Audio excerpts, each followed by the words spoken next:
नाम तो खूब सुना होगा मेटाबॉलिज्म का, लेकिन पता ही नहीं कि मेटाबॉलिज्म होता क्या है। बस हर जगह जो जानता नहीं वो भी मेटाबॉलिज्म का प्रयोग करता है, नहीं जानता है वो भी करता है, जानता है वो भी करता है, लेकिन जानने वालों को भी पता नहीं कि मेटाबॉलिज्म होता क्या है। अब सुन लो मेटाबॉलिज्म होता क्या है थोड़ा सरल भाषा में।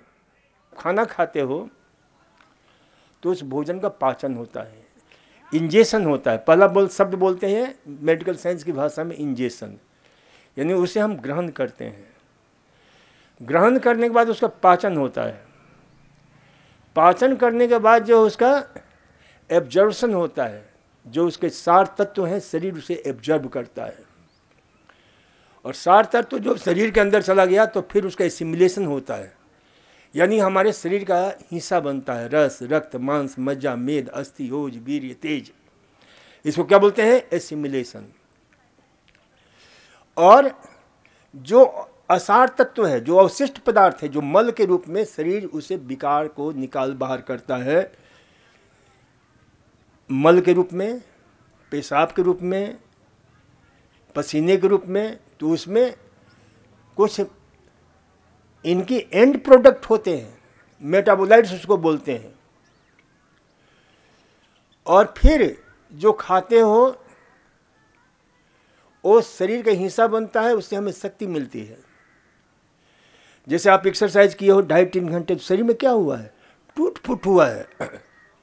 शरीर के सेल्स काफ़ी टूटे हैं, फूटे हैं, और रिलैक्स होते हैं तो क्या होता है? उनका रिपेयरिंग का काम होता है अच्छी तरह से, जिसको हम विज्ञान की भाषा में बोलते हैं कैटाबॉलिज्म, और निर्माण की प्रक्रिया को बोलते हैं एनाबॉलिज्म। और इन सारी सम्मिलित क्रियाओं को ingestion plus digestion plus absorption plus elimination plus catabolism plus anabolism equal to metabolism. Metabolism किसको किसको समझ में आ गया?